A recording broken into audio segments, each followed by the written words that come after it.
the quiet town of Nazareth, nestled within the hills of Galilee, a humble girl betrothed to a carpenter named Joseph, where life was shaped by traditions, laws, and a quiet expectation that one day the Messiah would come. No one could have predicted that the greatest story ever told would begin in such an ordinary place.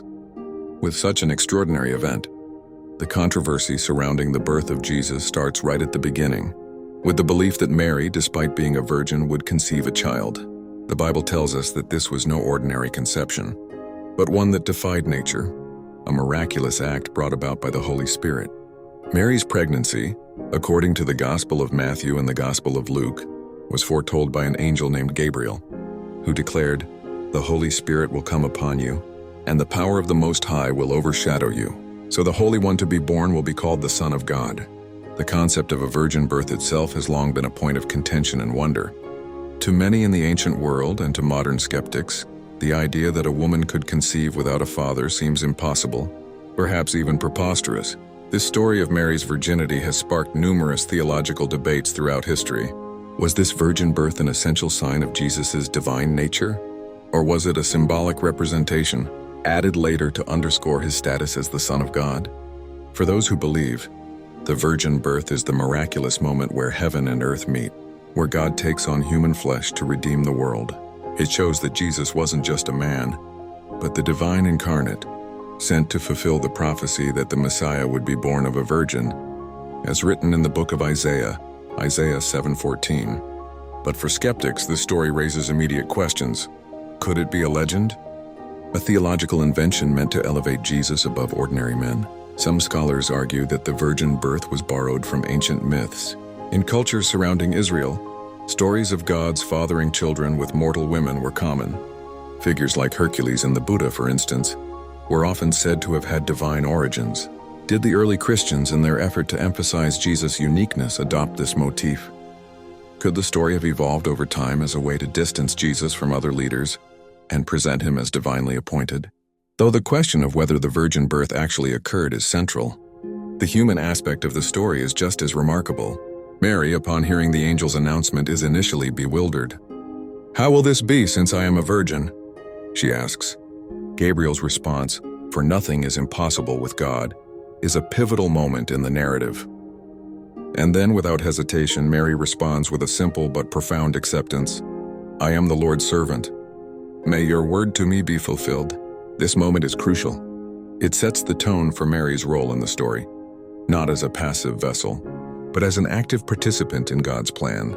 In many ways, Mary's willingness to embrace her role as the mother of the Messiah is seen as a model of faith. But her story too is controversial. Would a young Jewish woman in that era have truly accepted such a radical claim without doubt or fear? The possibility of scandal was very real. Mary was unmarried and pregnant, a condition that in her time could lead to social ostracism or worse. The text also raises the question of divine intervention. Was Mary a willing participant, or was she merely following God's will without fully understanding the consequences? And if she was willing, how much was this decision her own? And how much was it guided by divine coercion? These are questions that have lingered for centuries and that scholars continue to debate. Then there is Joseph, Mary's betrothed. Upon hearing of Mary's pregnancy, Joseph is understandably troubled. As the Gospel of Matthew tells us, because Joseph, her husband, was a righteous man and did not want to expose her to public disgrace, he had in mind to divorce her quietly. Joseph's reaction reflects the social norms of the time. A woman found pregnant outside of marriage would have been seen as impure, and the law required the engagement to be broken. Yet Joseph, described as righteous, chooses compassion over condemnation. It is only after an angel appears to Joseph in a dream, reassuring him that Mary's pregnancy is of divine origin, that he takes her as his wife, obeying the command to name the child Jesus. This willingness to take Mary and her child into his home, despite the potential scandal, has long been admired as an act of faith.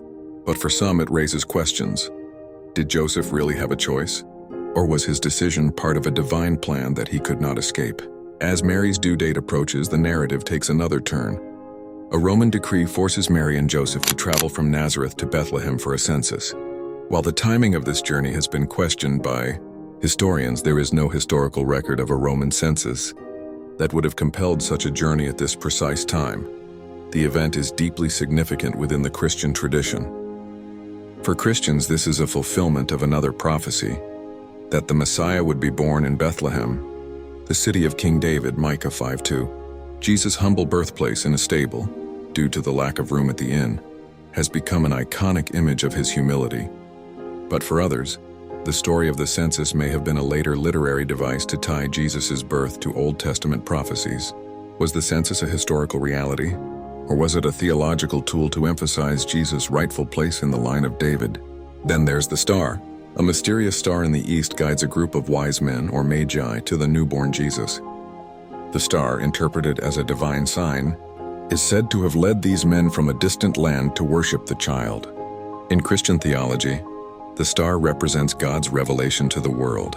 But many questions remain about the star's nature. Was it a supernatural phenomenon, or a rare astronomical event, like a comet or a planetary alignment, that early Christians interpreted as a sign? The visit of the wise men is often seen as a symbol of Jesus' universal significance, that he came not only for the Jews, but for the entire world. But again, skeptics ask, how much of the story is symbolic, and how much is based on actual events? Were the Magi real, or were they legendary figures inserted into the story to reinforce Jesus' divine mission? The birth of Jesus, as told in the Gospels, is a story filled with miracles, divine intervention, and deep theological implications. For believers, it is the moment when God became flesh, the incarnation, the starting point of the story of salvation. It is the story of the Creator entering human history in the most humble of circumstances, born not in a palace, but in a stable, to an unassuming young woman and a righteous man. Yet, for many others, the virgin birth remains one of the most controversial aspects of the Jesus narrative. It raises questions about faith, history, and the nature of truth itself. Was this an event that defied the natural order? Or was it a story shaped by early Christians to convey deeper spiritual truths?